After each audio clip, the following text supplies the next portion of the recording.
ఇంకోటి నా లైఫ్ నేను నాశనం అయిపోతున్నా, నా లైఫ్ ఎందుకు, నేను ఏం చేసినా నాతో అయితలేదు, నేను ఏం చేస్తున్నా నాతో ఎందుకు నాకు మొత్తం నా బ్యాడ్ లక్ ఉంది, నేను ఏం యో కామెంట్ చూడు, నాకు ఎంత బాధ అనిపించింది. 800 మెంబర్స్ దానికి లైక్ కొట్టారు. కొంతమంది అన్న నువ్వు చేసింది కరెక్ట్ అంటే మనలకు ఆలోచించేటోళ్ళు అట్లా ఆలోచించారు. మళ్ళీ చిన్నపిల్లలు పెడుతురా, మళ్ళీ ఓరు పెడుతురు, నాకు అర్థమైతే లేదు సార్. ఏది మంచి చెడు నేను చెప్తున్నా, రేపే తీసుకొని వచ్చి వదిలేమంటే నేను తీసుకొని వచ్చి వదిలేదు సార్. మనం తీసుకొని రేపటి రోజు ఏమన్నా జరిగితే ఏమన్నా నీ బాధ్యత కాదు అని చెప్పి నాకు కామెంట్ అన్న మీరు చెప్పండి, కామెంట్లలో మీరు పెట్టండి, తీసుకురావాలా వద్దా. ఏడుస్తున్నావా? ఏడుస్తున్నావు, నీకు అర్థమైతలేదు. ఏడుస్తున్నావా? ఏడుస్తున్నాడు.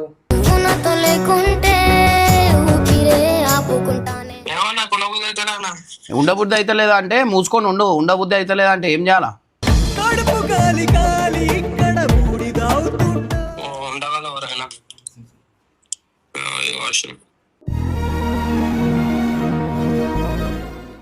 పో మీ బాబు మామ అంటున్నావు కదా, పో అంత పోయి ఉండు పో.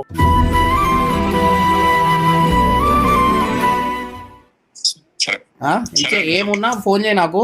ఇంకోటి అదేమంటారు, కొంచెం ఎక్కువసేపు పండుకొని.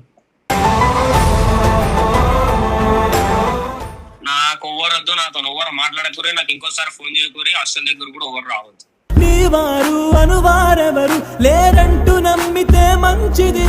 బబ్బుని హాస్టల్లో చేర్పించిన తర్వాత ఏం జరిగిందనేది ఈ వీడియోలో చాలా ఎమోషనల్ గా చూపించారు భయ్య. బబ్బు హాస్టల్లో ఉండలేక తనకి ఇల్లు బాగా గుర్తొస్తోందని, ఉండబుద్ధి కావడం లేదని ఏడుస్తూ ఇమ్రాన్ అన్నతో ఫోన్ లో మాట్లాడాడు. ఒకనొక దశలో నువ్వు నన్ను తీసుకెళ్లకపోతే హాస్టల్ గోడ దూకి పారిపోతాను అని చాలా ఆవేదనగా చెప్పాడు. అది విన్న ఇమ్రాన్ అన్నకు కళ్ళల్లో నీళ్లు తిరిగినా బబ్బు భవిష్యత్తు కోసం, క్రమశిక్షణ కోసం మనసు రాయి చేసుకుని అక్కడే ఉండమని గట్టిగా చెప్పాడు. బబ్బు ఎంతగా ఏడుస్తున్నాడో, తనని ఇంటికి తీసుకెళ్లమని ఎంతలా బతిమిలాడుతున్నాడో మనకి ఈ వీడియోలో కనిపిస్తుంది. ఇమ్రాన్ అన్న బాధపడుతూనే, నువ్వు ఇప్పుడే పద్ధతిగా ఉండడం నేర్చుకోకపోతే నీ కెరీర్ పాడవుతుందని, నీ బాధ్యత నాదే కాబట్టి నేను నీ మంచి కోసమే ఈ నిర్ణయం తీసుకున్నానని వివరించాడు. సబ్స్క్రైబర్లు కూడా బబ్బుని హాస్టల్ నుండి తెచ్చామని వేలల్లో కామెంట్ చేస్తుంటే ఇమ్రాన్ అన్న అందరికి రిప్లై ఇచ్చాడు. బబ్బు గోడ దూకుతాను అనడం వల్ల ఇమ్రాన్ అన్నకు భయం వేసి, ఒకవేళ అందరూ తెచ్చామంటే తెచ్చేస్తాను, కానీ రేపు ఏదైనా జరిగితే నా రెస్పాన్సిబిలిటీ కాదు అని బాధతో చెప్పుకొచ్చాడు. మొత్తానికి బబ్బు పడుతున్న ఇబ్బందిని చూసి ఇమ్రాన్ అన్న మరియు టీం అంతా చాలా ఎమోషనల్ అయ్యి బబ్బుని సముదాయిస్తూనే మరియు సబ్స్క్రైబర్స్ కామెంట్స్ కి చాలా హుందాగా రిప్లై ఇవ్వడం జరిగింది. ఇమ్రాన్ అన్న రెస్పాన్సిబిలిటీ ఎలా ఫీల్ అవుతున్నాడో మనకి ఈ వీడియోలో అర్థమవుతుంది. ఇమ్రాన్ అన్నకు వ్యతిరేకంగా కామెంట్లు రావడం చూసి